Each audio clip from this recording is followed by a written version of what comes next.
इंदौर में कांग्रेस की कहानी में गुटबाजी की तस्वीर तो साफ तौर पर दिखाई देती है, लेकिन युवक कांग्रेस की सियासी तस्वीर यहां पर ऐसी खींची गई है जिसमें गुटबाजी का नामो निशान नहीं। एमपी न्यूज की स्पेशल रिपोर्ट में आप सभी दर्शकों का बहुत बहुत स्वागत है। एमपी न्यूज पर हम आपको सियासी पहलू से भी अवगत कराते हैं, सियासी समीकरणों के पीछे कौन सी शतरंज की चाल चली जा रही है वो भी बताते हैं। लेकिन युवक कांग्रेस का चुनावी घमासान इंदौर के लिए तो लगता है पार्टी के नजरिए से राहत लेकर आया है। ये राहत है रमीज खान और दौलत पटेल, ये दो युवा चेहरों के साथ। दरअसल युवक कांग्रेस के चुनावी घमासान में भले ही प्रदेश अध्यक्ष पद की कुर्सी के लिए तमाम चेहरों के बीच में प्रतिस्पर्धा और प्रतियोगिता दोनों ही चल रही है, लेकिन इंदौर के मामले में लगता है प्रतियोगिता को किसी बंद दरवाजे में कैद कर दिया गया है।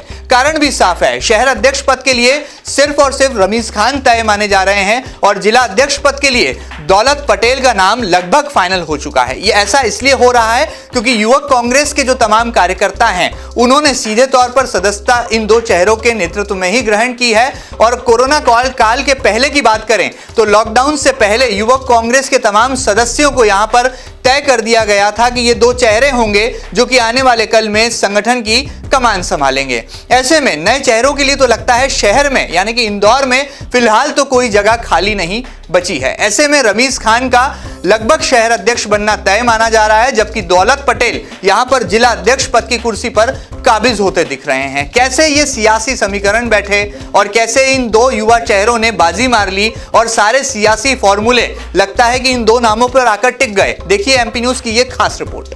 इंदौर में युवक कांग्रेस के संगठन की कहानी में दो चेहरे लगभग बाजी मारते दिख रहे हैं।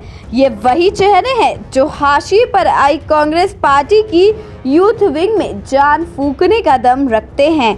एमपी न्यूज के सूत्रों की माने तो युवक कांग्रेस के शहर अध्यक्ष पद के लिए रमीज खान का पलड़ा सबसे भारी है, जबकि जिला अध्यक्ष की कुर्सी के लिए दौलत पटेल के नाम पर सहमति बन गई है। इस सियासी कहानी के ये दो किरदार अब सियासी सुर्खियों में भी है।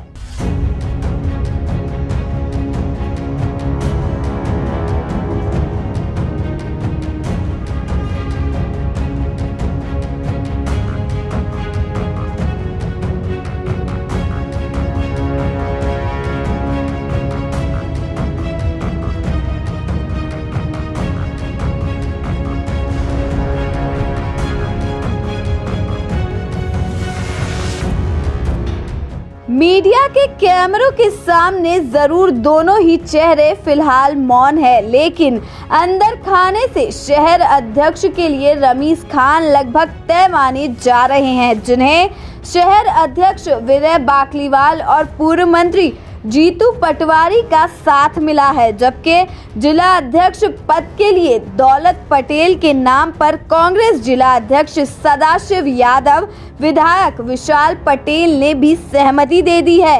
ऐसे में ये दो नेता अब आने वाले कल में युवक कांग्रेस की कमान संभालकर उपचुनाव में हार का सामना करने वाली कांग्रेस में कैसे नई ऊर्जा भर पाते हैं, ये बड़ा सवाल है। लेकिन इतना तय है कि नगर निगम और पंचायत चुनाव पर जरूर युवा कांग्रेस के ये अंदरूनी चुनाव बड़ा असर जरूर डालने वाले हैं।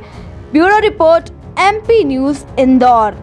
चलिए इस खास रिपोर्ट को देखने के बाद हम आपको यहां पर दिखाते हैं कि कैसे पॉलिटिकल एनालिसिस भी युवक कांग्रेस के इस चुनावी घमासान में बहुत दिलचस्प भूमिका निभाता है। और युवक कांग्रेस के नए सदस्य जो कि हाल ही में बने हैं, कोरोना काल के पहले ही सही, उपचुनाव के पहले ही सही, लेकिन इन तमाम सदस्यों ने युवक कांग्रेस के भविष्य को पहले से ही तय कर रखा है। तमाम जानकारियों को लेने के लिए जुड़ते हैं एमपी न्यूज के स्पेशल कॉरेस्पॉन्डेंट युवराज सिंह पुरावत से। युवराज, आपका क्या पॉलिटिकल एनालिसिस है और किस तरह से आप देखते हैं कि युवक कांग्रेस की इंदौर की ये सियासी कहानी में रमीज और दौलत केवल इन दो नामों का ही सिक्का चल रहा है? मध्य प्रदेश में हाल ही में चुनाव संपन्न हुए हैं और मध्य प्रदेश में उपचुनाव में कांग्रेस को करारी शिकस्त मिली थी।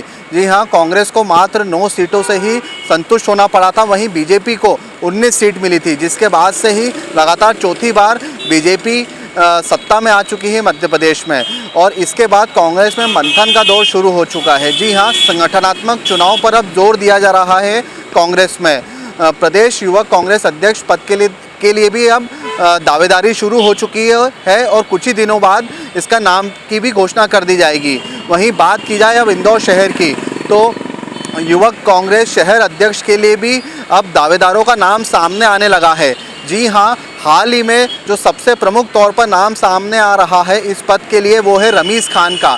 जी हाँ, ये जो नाम लगभग तय माना जा रहा है क्योंकि इन्होंने कोरोना काल के पहले ही तकरीबन हज़ारों की संख्या में नवयुवकों को कांग्रेस की सदस्यता दिलवाई थी, जो कि अपने आप में एक रिकॉर्ड है और इस पद के लिए दूसरा कोई दावेदार भी सामने नहीं आ रहा है।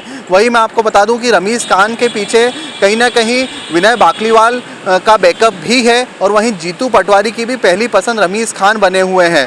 तो इस पद के लिए रमीज़ खान का नाम लगभग तय माना जा रहा है। वहीं अब बात की जाए जिला युवक कांग्रेस अध्यक्ष पद के लिए, तो इसके लिए दौलत पटेल का नाम प्रमुख तौर पर चल रहा है। जी हाँ, इस पद के लिए भी कोई दूसरे नाम की दावेदारी सामने नहीं आई है। दौलत पटेल वो चेहरा है जिसने कि कोरोना काल के पहले ही हज़ारों की संख्या में ऐसे कई युवक हैं जिनको कि कांग्रेस की सदस्यता दिलवाई थी और यही जो पॉइंट है वो टर्निंग पॉइंट साबित हो रहा है इस पद के लिए। और वही मैं आपको बता दूं कि दौलत पटेल भी सदाशिव यादव की पहली पसंद है, वहीं पूर्व मंत्री जीतू पटवारी का बैकअप भी दौलत पटेल के पास है। तो कहीं ना कहीं जिला युवक कांग्रेस अध्यक्ष पद के लिए इनका नाम भी लगभग तय माना जा रहा है। अब कुछ ही दिनों बाद इन दोनों नामों पर हरी मोहर लग जाएगी और अब ये देखना लाजमी होगा कि कांग्रेस में अब ये जो युवा चेहरे हैं ये कितना बदलाव ला पाते हैं, क्योंकि अब कुछ सालों बाद विधानसभा चुनाव है और कांग्रेस को अभी से ही मेहनत करनी पड़ेगी यदि उस चुनाव में अच्छा परफॉर्मेंस करना हो तो। चलिए, बहुत बहुत शुक्रिया यहाँ पर युवराज इन तमाम जानकारियों के लिए। एमपी न्यूज पर हमने आपको बताया और अब से ही खुलासा कर दिया है कि आने वाले कल में मध्य प्रदेश में युवक कांग्रेस के चुनावी घमासान में जरूर कई चेहरों की फहरिस्त है, कई चेहरे यहाँ पर प्रतियोगिता में या कहा जाए रेस में आगे बने हुए हैं। लेकिन इंदौर की कहानी में तो लगता है कि रमीज़ खान शहर अध्यक्ष और जिला अध्यक्ष दौलत पटेल ही बनते नजर आ रहे हैं। देखना बहुत लाजमी होगा कि गुटबाजी से बाहर आई कांग्रेस पार्टी क्या वाकई में हाशिए से भी बाहर आ पाती है और इंदौर युवक कांग्रेस की ये संगठनात्मक चुनाव की तस्वीर में क्या कोई नया ट्विस्ट आने वाले कल में दिखाई पड़ता है। एमपी न्यूज की स्पेशल रिपोर्ट में फिलहाल इतना ही। एक खास रिपोर्ट आपको कैसी लगी हमें जरूर बताइएगा और ताजा तरीन खबरों के लिए कहीं मत जाइएगा, लगातार बने रहिएगा आपके अपने न्यूज चैनल एमपी न्यूज के साथ। फिलहाल दीजिए इजाजत, नमस्कार। खबरचियों की भीड़ में सबसे अलग, सबसे निराला, एमपी न्यूज ही बताता सच का निवाला। देखेंगे, दिखाएंगे, सबको बताएंगे। चुनावी खबरें मतलब सिर्फ और सिर्फ एमपी न्यूज।